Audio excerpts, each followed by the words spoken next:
We got one for you here today that we save. We put in the can in broadcasting. A can is where you put something you're not going to air right away that you want to air at a later time. Or that's where you put something that you just want to get rid of.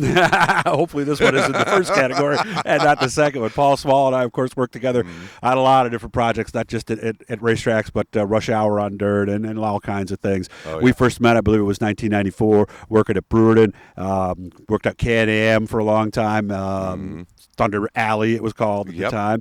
And, of course, hit the road many times for the Rush Hour and Dirt races. He was the reporter. I was the spotter. And you got to kind of choose roommates. I don't know how the heck you and I even ended up together as the guys who roomed and hit the road together. Probably because we were the least crazy of the whole bunch. That's probably true. That is definitely true now that I think about it. But a lot of announcer types, they don't get along. And I don't know, what was it about you and I? I don't know. We just clicked from first time we met. Yeah, I could think about it, but I don't know, honestly. Yeah. I think maybe it's because when we both met, we were young, or younger, I should say. Still fairly new in the business. Yeah, still, getting our feet wet, but we had ambitions to do big things, and we have. Yeah.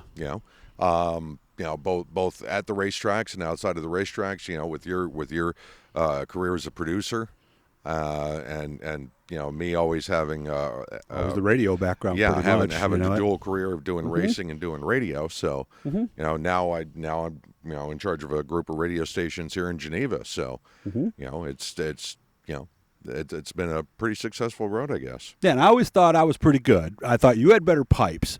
You were more. What's the word I'm looking for? I was more a nuts and bolts guy, where you were more having fun. Yeah, right? you were more stat guy. Yeah. And color guy, and I was just off the wall. Yes. That was probably that period of time in the 90s when we were doing Brewerton and doing Rush Hour and stuff. That was probably the most fun. I agree. That I had. I think my style has mellowed considerably over the years. I'm now I find myself kind of falling into the mood of like the Kyle Rickies and the Dave Moody's that do the MRN, where I'm not as outlandish as I used to be, at least doing stock car shows. And I think a lot of that is because so much of what we do now is airing on the internet.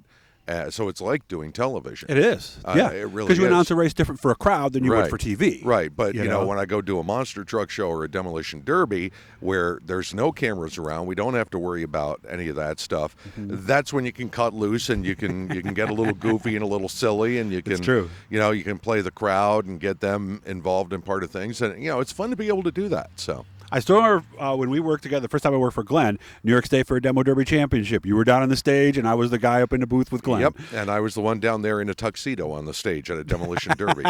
I don't know why I thought that was a good idea, but we did it. I think we did it like 3-4 years that way. Something like that. We had a lot of fun, too. Yeah, we did. We played off each other really well. And a couple stories we got to get in. First of all, I remember it was one of the early, I think it might have even been the first time you and I were on the road. Probably. With Rush Hour on Dirt. I had something in my bag that I was bringing with me to the hotel, and I didn't really know. I had waited a while to tell Paul, and I think it was about halfway down. I said, Paul, I got something I got to tell you, and you should have seen the look on your face, man. You were expecting anything, right? You didn't know where I was going, right? I was thinking, it's like, okay, do I have to drive this car into a ditch and make sure I put the right side in first where he's sitting, or what? But no, then he comes out and he says, I sleep with a fan. And I'm like, that's it? Yeah. Really? That's all? Yeah. Okay, so what? I mean, you know what? It rubbed off on me. Oh, you're a fan sleeper now? I've been a fan sleeper now for like 10, 15 years, kid. See what you started? We called it the road fan, remember? Yeah. We called it the road fan. Well, you had this metal big one thing. It's got to make noise. I mean, we up in the bedroom, I have one that's probably about the same size, but it's lightweight and much quieter.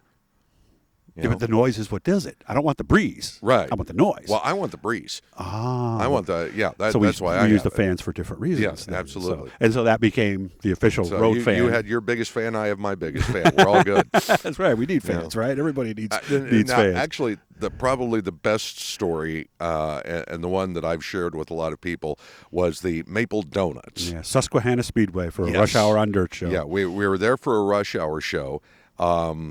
I remember we went to a bar near the racetrack afterwards, and had a couple of drinks after the They show. had no food, I remember. And But, we didn't have time to have food they- because they gave you a voucher. Yeah. And we didn't have time to wait in line. Right. And there was no, so we didn't eat at the track. There was nothing to eat at the bar.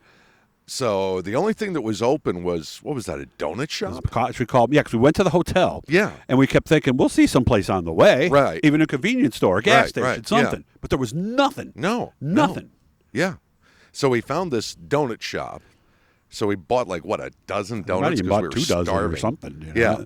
Yeah. And who picked out the maple donuts? Did you pick them out? I think I did. Oh, I think I okay. did. So they this all is kind your of tasted fault. the same after This a is your- while. well, I was so, well, I mean, I had a few drinks, and I was wicked tired.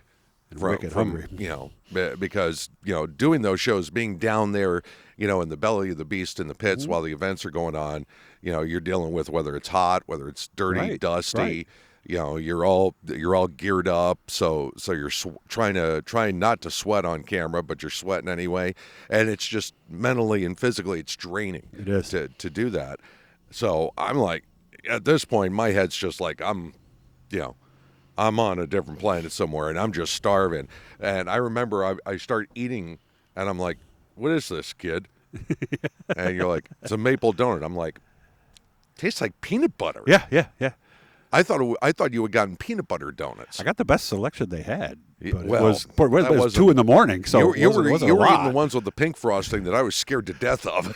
I was just eating whatever was in You know, front of me 'cause first. I'm looking at so. that going, I don't want to know what that flavor is. But and I didn't have donuts for years after that because I was just so sick of them Oh yeah. after that trip. So, Mm-hmm. and the reason we call each other kid all the time is our time working with Patrick Donnelly. Oh yeah. Who always referred to us as kid. Yeah. You know, when he exactly. saw you. So that's kind of rubbed off between you and I over the years. Taking naps over there at the studio while they're waiting. Because when you're there, a lot of times you got to do some voice work. Paul had voice work to do. I had Right. voice work to do.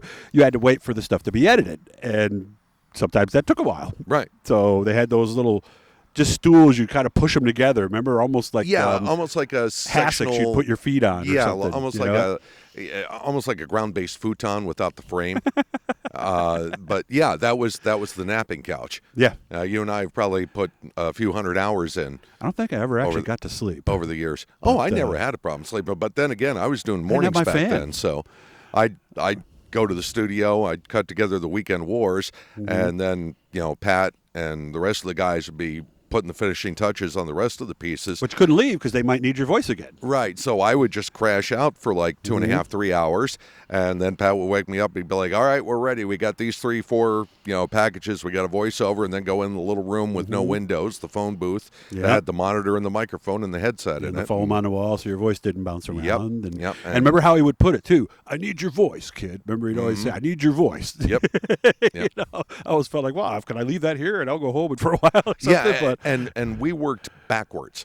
yes, from- they edited the video first. Right. Which is Because backwards the way. traditionally in journalism and even when you're doing pieces for sports, you write your script first and then you then cut the you edit the video to video your to the script. audio. We did it the opposite way, where here's the video, watch it, okay, let's do a take. Yep, and there we went. So Yep. you didn't have a lot of room to make mistakes. Nope. It was a lot of fun, kid. We'll do some more of these guys. We're going to do some short ones here during the off season, just kind of share some memories back in the day. I hope you guys like them. Absolutely. Paul, as always, I really enjoyed our time together, and I can't wait till you and I can do an event again sometime. Hit the blue E right there. Subscribe. You let every time we're talking racing with somebody cool.